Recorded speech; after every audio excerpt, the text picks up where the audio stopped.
Mi nombre es Emily Carter. Tengo 31 años. Y hasta ese momento, había pasado casi una década confundiendo la obediencia con el amor. A medianoche, en la víspera de Año Nuevo, papá señaló a través del comedor y dijo, es hora de eliminar a las personas inútiles de esta familia. Tú eres la primera. Mi nombre es Emily Carter. Tengo 31 años y, hasta ese momento, había pasado casi una década confundiendo la obediencia con el amor. Mamá se rió en su copa de champán. Mi hermana menor levantó su copa y dijo, estoy de acuerdo. Luego mamá me dedicó la sonrisa que usaba siempre que quería que la crueldad sonara razonable. El único valor que tienes es el dinero que traes a casa. Nadie mencionó la nómina de emergencia que había cubierto 3 meses antes, la deuda con proveedores que había pagado discretamente, o el hecho de que la mitad de la celebración se había cargado a una tarjeta a mi nombre. Esperaban que llorara, me disculpara y preguntara cómo podría volver a ser útil. En lugar de eso, sonreí. Bien, dije. Acaban de facilitar mi decisión. Todas las sonrisas desaparecieron. La habitación quedó en un silencio sepulcral. La mano de papá bajó. Mi hermana se detuvo a medio sorbo. El rostro de mamá se tensó porque entendió antes que los demás. No estaba suplicando quedarme. Recogí mi abrigo, saqué la tarjeta de visita del negocio familiar de mi cartera y la coloqué junto al vaso de papá. Lo que no sabían era que había pasado la semana anterior copiando registros bancarios, acuerdos de préstamo y mensajes que pensaban que nunca había visto. Creían que se estaban deshaciendo de una carga.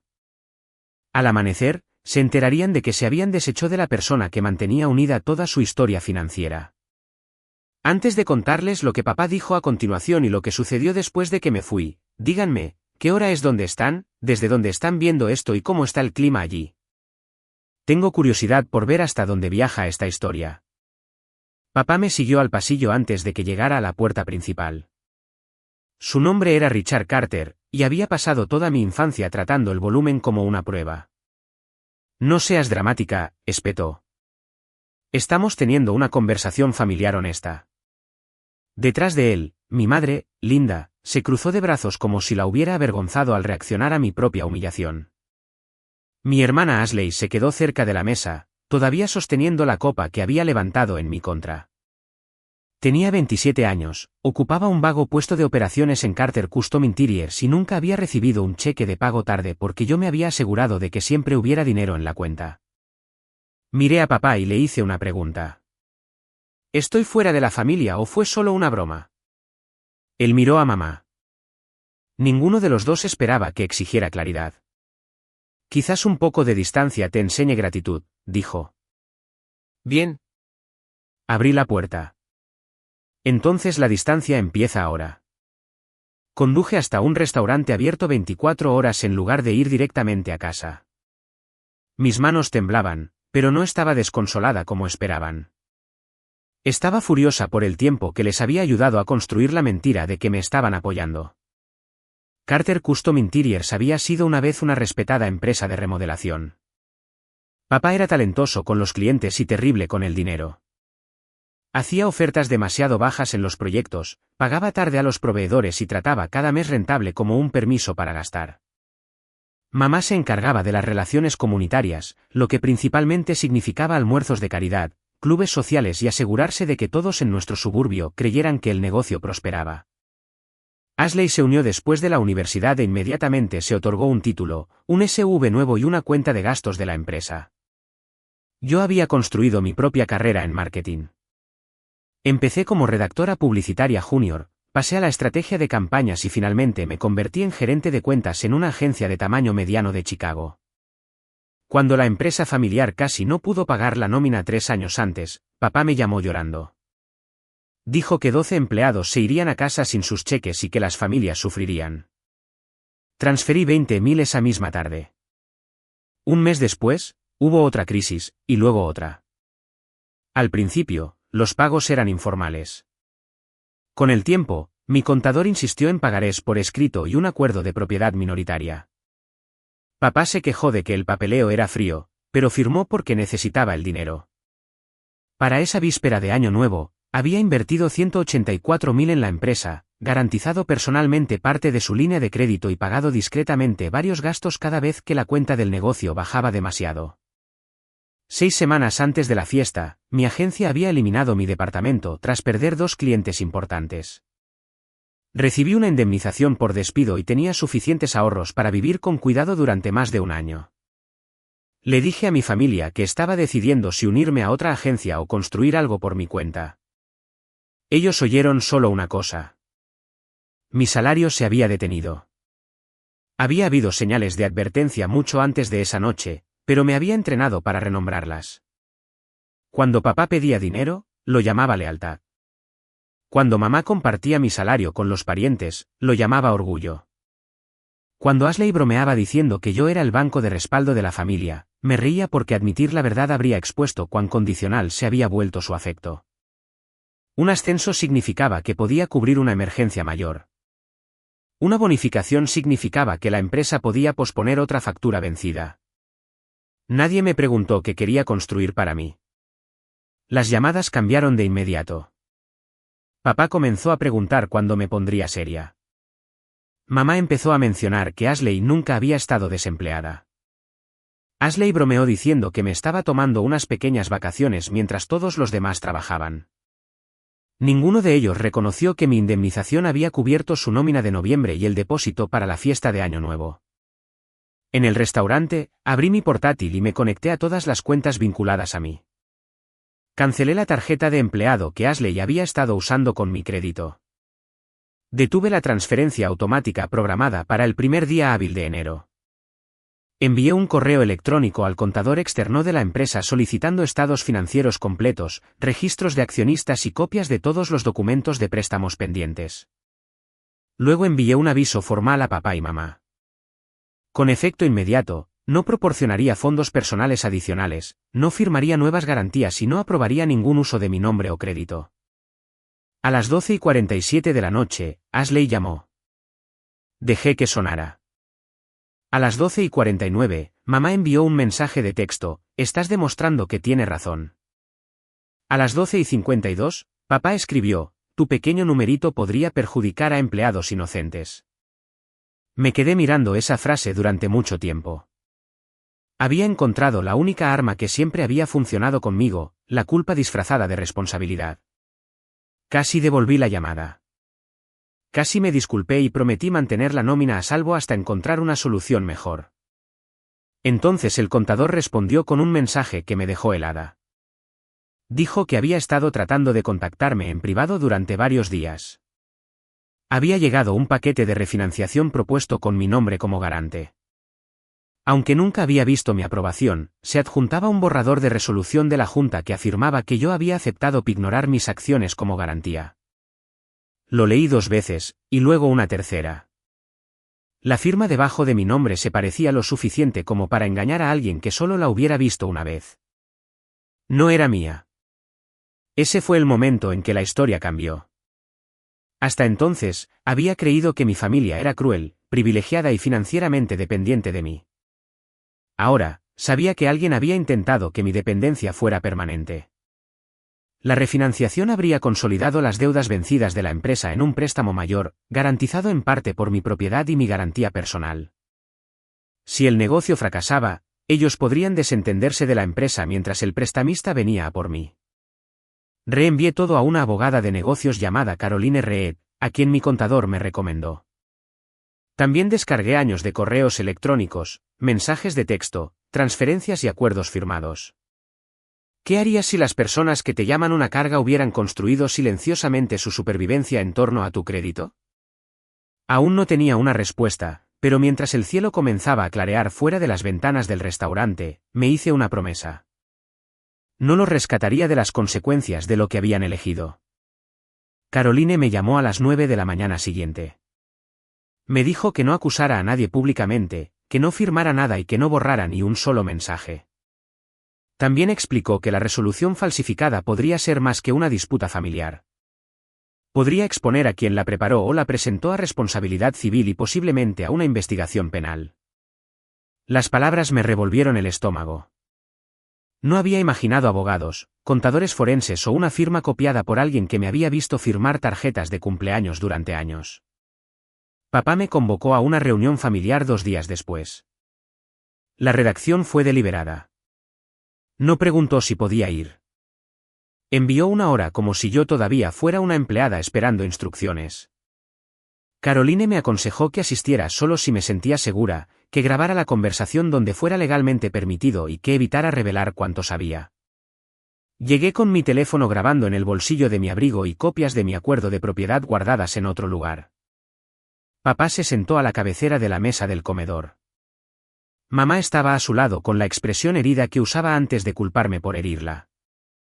Ashley tenía una carpeta abierta frente a ella. Papá comenzó con voz controlada. Lo de Año Nuevo se nos fue de las manos. Todos dijimos cosas. No dije nada. Él continuó. Pero tú tomaste represalias cancelando una tarjeta de la empresa y reteniendo dinero del que dependen los empleados.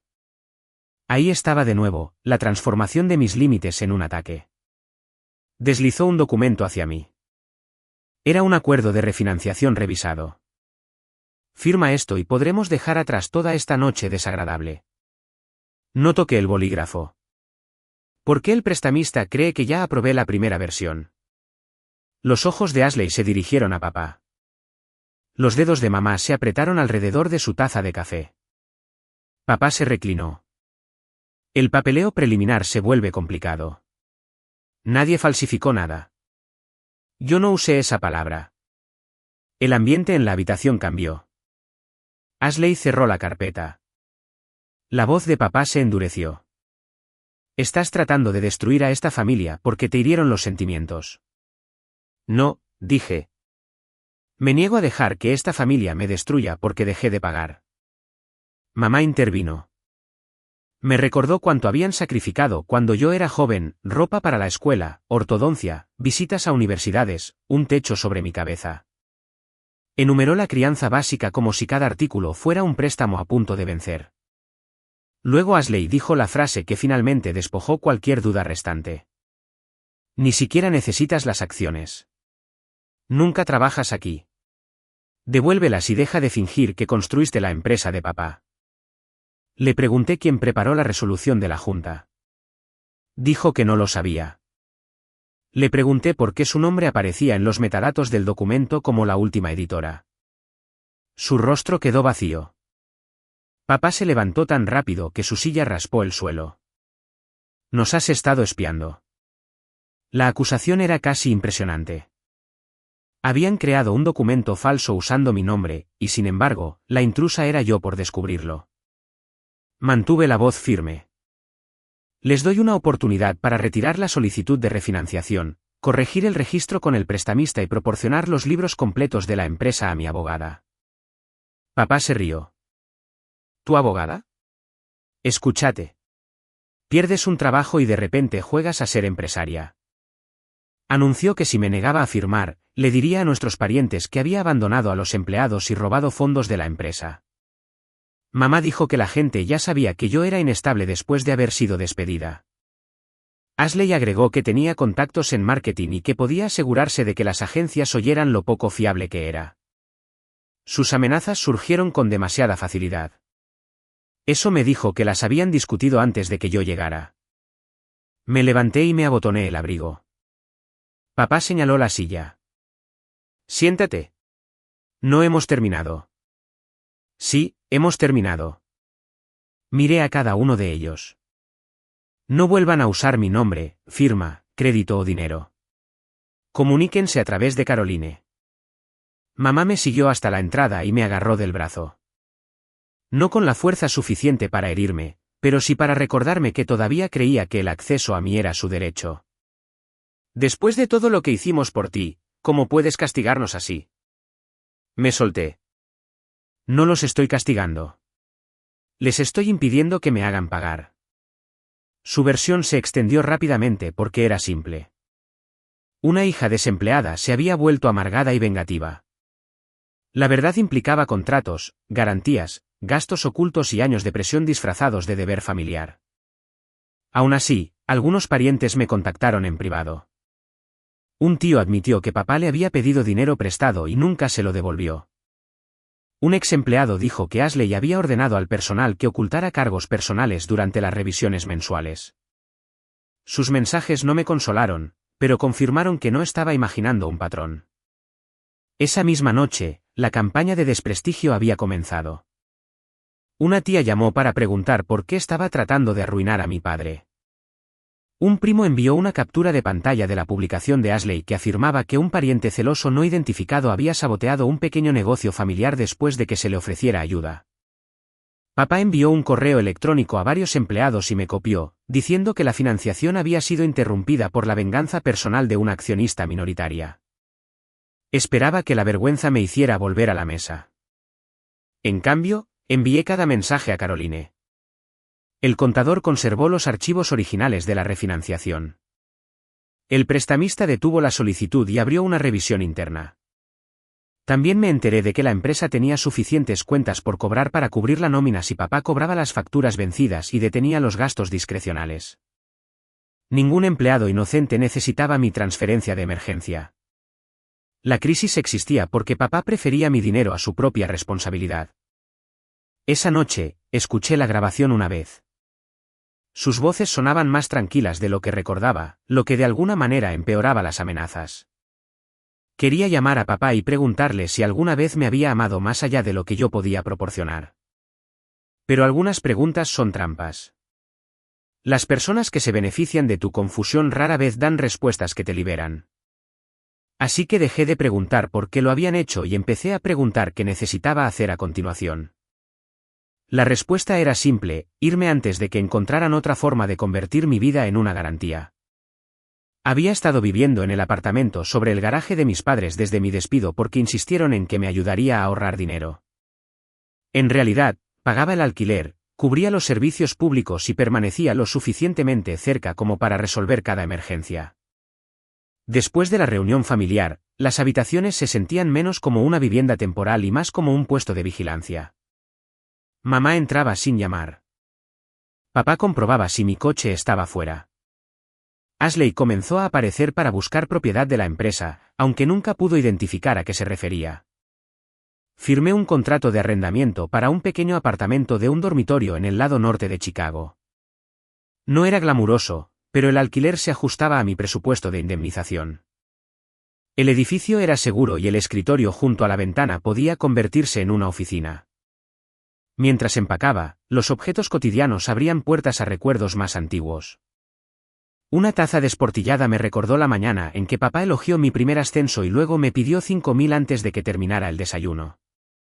Un abrigo de invierno me trajo de vuelta el año en que mamá me llamó egoísta por planear unas vacaciones en lugar de cubrir el saldo de Ashley.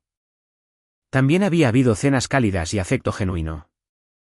Eso era lo que dificultaba la partida. Pero la ternura mezclada con el control seguía siendo control, y la nostalgia no podía reescribir lo que estaba sucediendo ahora. Programé la mudanza para una mañana en que se suponía que papá estaría en una obra. De alguna manera se enteró. Cuando llegó el camión, papá aparcó su camioneta bloqueando la entrada. Dijo que no saldría nada hasta que devolviera el portátil de la empresa, los archivos de los clientes y los activos familiares. El portátil era mío, comprado antes de que invirtiera en la empresa. Los archivos de los clientes estaban almacenados en el servidor de la empresa, no en mi apartamento. Su verdadero objetivo era retrasar. Mamá se paró cerca de la puerta del garaje llorando lo suficientemente alto como para que los de la mudanza la oyeran.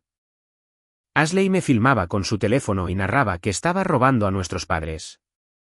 Meses antes, esa actuación podría haberme destrozado. Esa mañana, llamé a la línea de policía no urgente y solicité una mediación civil. Le mostré al oficial que respondió mi contrato de arrendamiento, recibos, identificación y un inventario de mis pertenencias. La confianza de papá se desvaneció en el momento en que una persona imparcial le pidió que identificara la propiedad que reclamaba. Señaló una silla de escritorio que mamá me había regalado por mi cumpleaños. El oficial preguntó si había un recibo o un acuerdo por escrito. No lo había. Papá movió su camioneta.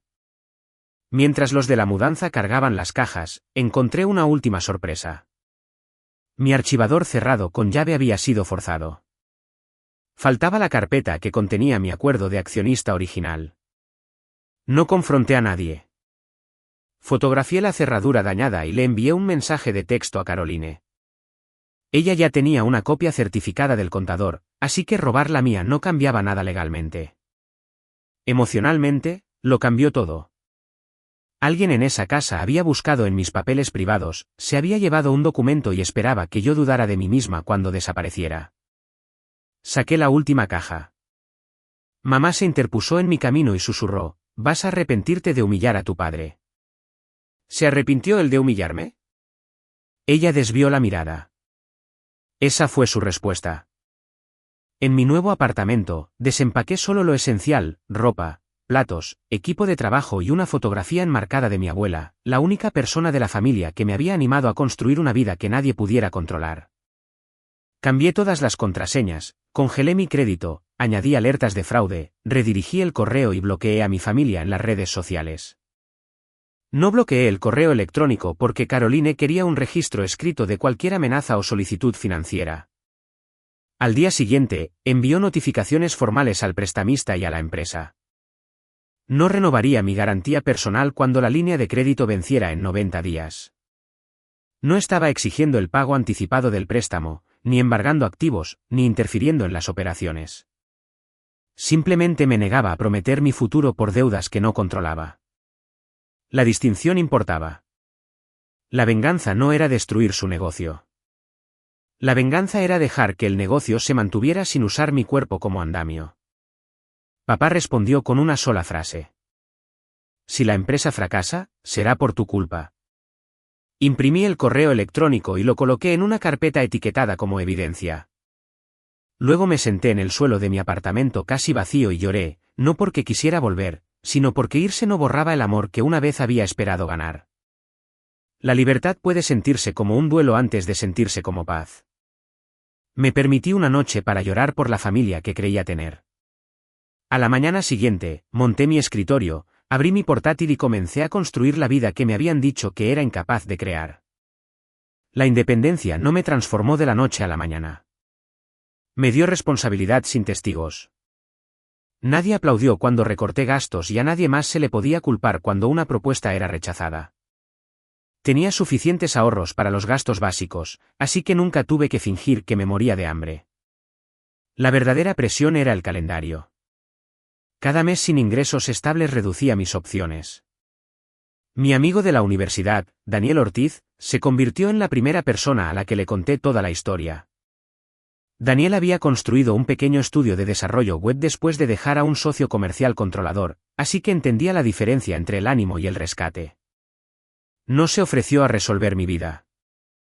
Me ayudó a poner precio a mis servicios, revisó mi plantilla de contrato y me preguntó por qué seguía solicitando trabajos que sonaban exactamente como el que había perdido. «Hablas de empezar una agencia», dijo, «pero cada mañana pides permiso para convertirte en empleada de otra persona». La pregunta me irritó porque era precisa. Creé un sitio web sencillo bajo el nombre de Norgline Strategy y ofrecí planificación de campañas, mensajes de marca e investigación de clientes a empresas locales. Mi primer cliente fue un gimnasio de barrio cuyo dueño había malgastado dinero en anuncios que atraían la atención, pero no miembros. Pasé 2 semanas entrevistando a clientes, reescribiendo el mensaje del gimnasio y diseñando una campaña de referidos. El dueño consiguió 38 nuevos miembros en un mes y me presentó a otros 2 negocios. Luego vino un fracaso que necesitaba.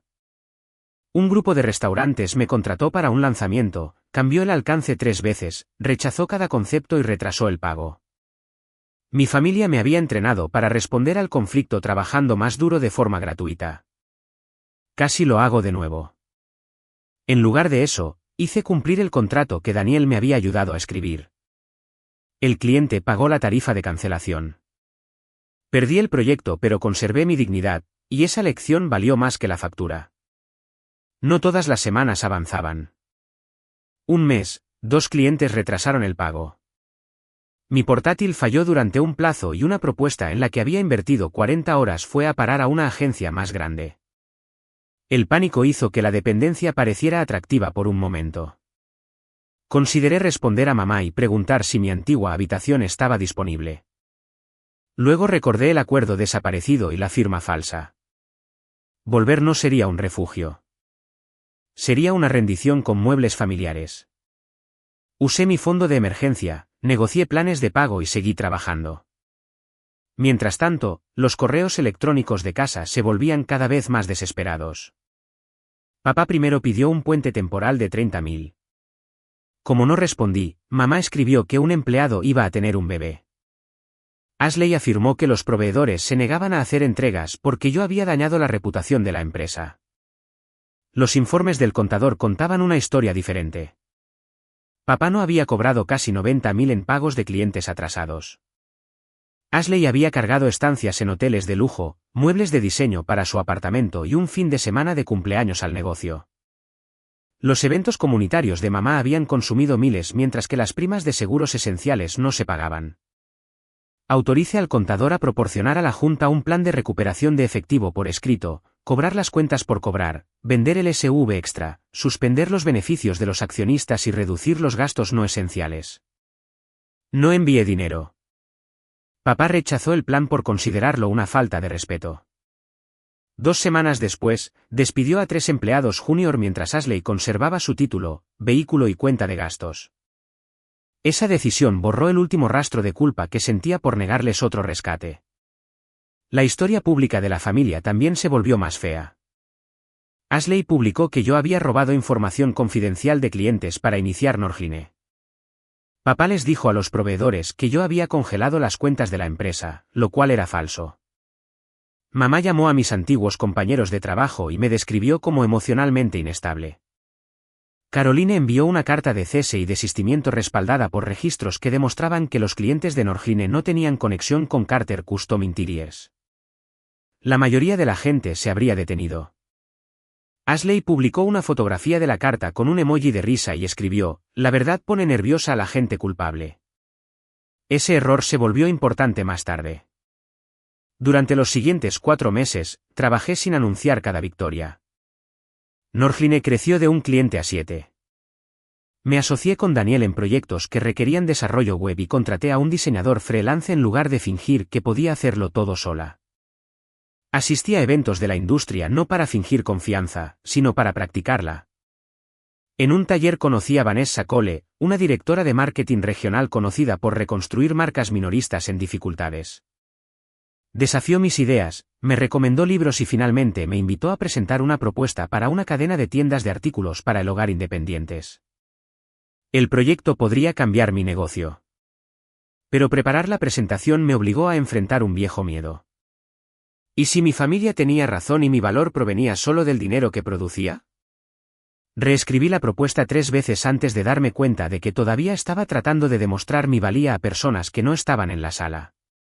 Así que, paré. Me centré en los problemas y objetivos de los clientes del cliente. Norgine ganó el contrato porque la estrategia era clara, no porque mi dolor fuera dramático. La noche que lo firmé, papá dejó un mensaje de voz. Su voz era más suave de lo habitual. Dijo que el banco podría no renovar la línea de crédito de la empresa sin mí y me pidió que recordara de dónde venía. Lo escuché una vez y no borré nada. Luego abrí la carpeta financiera y volví a mirar la resolución falsificada. Si recordaba de dónde venía. Precisamente por eso nunca volvería sin haber cambiado. La campaña de Norgine para HomeGoods superó el objetivo trimestral del cliente, y Vanessa me invitó a presentar el caso de estudio en una conferencia regional de marketing. La invitación importaba porque me la había ganado, no la había arreglado alguien que compartía mi apellido. Pasé semanas preparando datos, probando cada afirmación y practicando hasta que pude explicar la campaña sin esconderme detrás de diapositivas. En la mañana de la conferencia, Caroline llamó. Carter Custom Interiors había presentado una demanda acusándome de malversación de fondos de la empresa, robo de secretos comerciales e interferencia intencional con su prestamista. Papá finalmente había convertido la campaña de desprestigio en una declaración legal jurada. Una demanda parecía oficial incluso cuando sus alegaciones eran falsas. Podía asustar a los clientes, agotar mis ahorros y forzarme a volver al sistema familiar a través de un conflicto interminable. Caroline no sonaba asustada. Dijo: Nos acaban de dar el derecho de solicitar sus registros bajo el proceso de descubrimiento. Esa frase me tranquilizó. Papá siempre había controlado la historia decidiendo qué hechos se decían. En el tribunal, tendría que presentar documentos.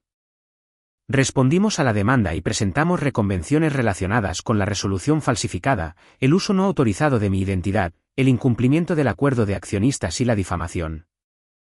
Solicitamos extractos bancarios, informes de gastos, comunicaciones de la Junta, correspondencia con el prestamista y el historial electrónico del documento que llevaba mi firma falsa. Luego subí al escenario de la conferencia. No le conté al público sobre mi familia. Hablé sobre la confianza del cliente, el posicionamiento honesto y por qué las marcas fracasan cuando confunden la imagen con el valor.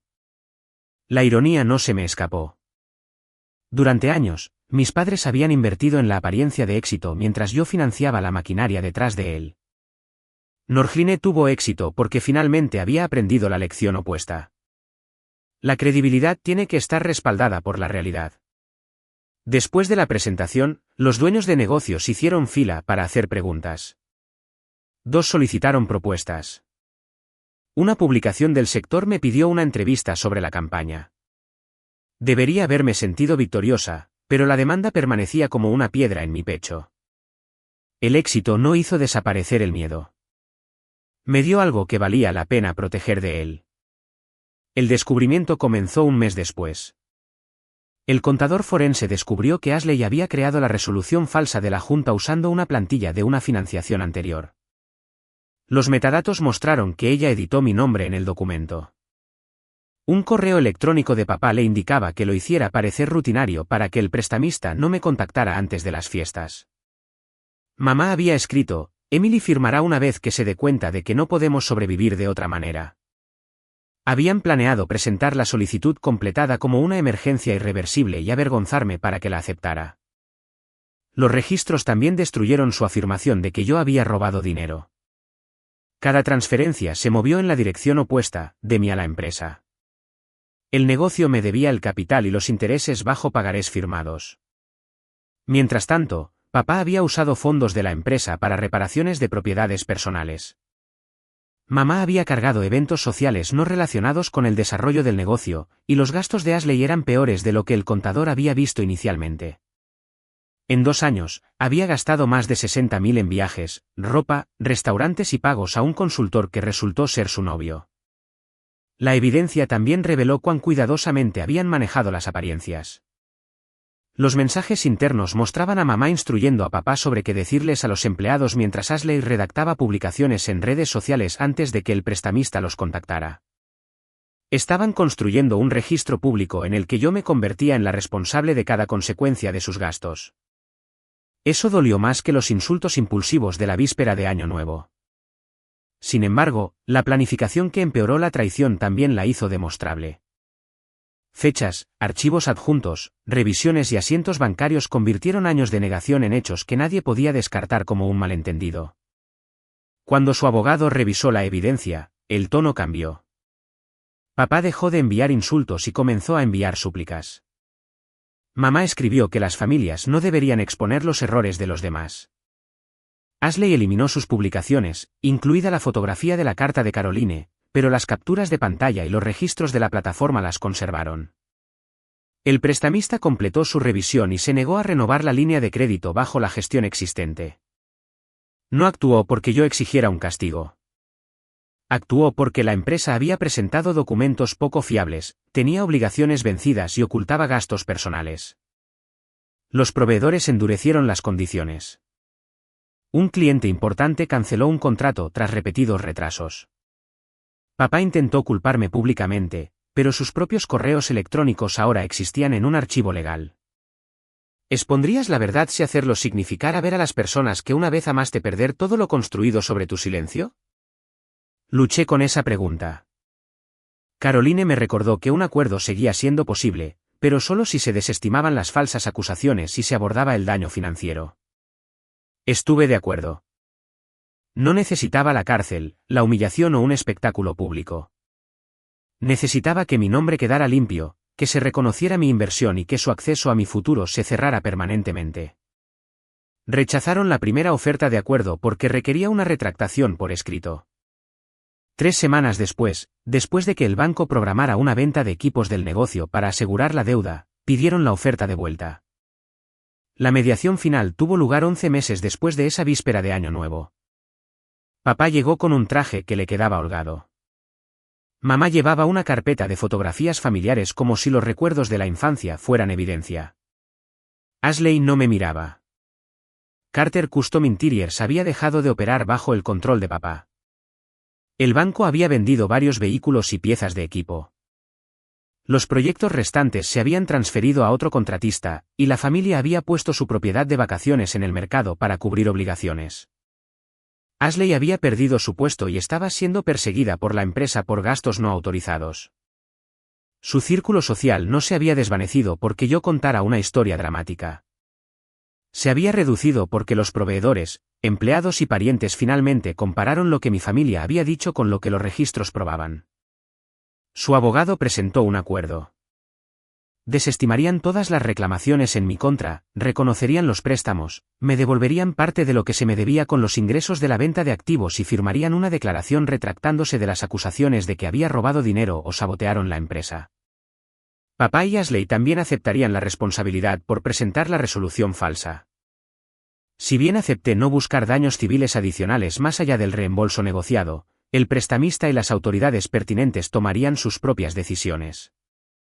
Yo no exageraría ni ocultaría evidencia. Papá pidió hablar conmigo en privado.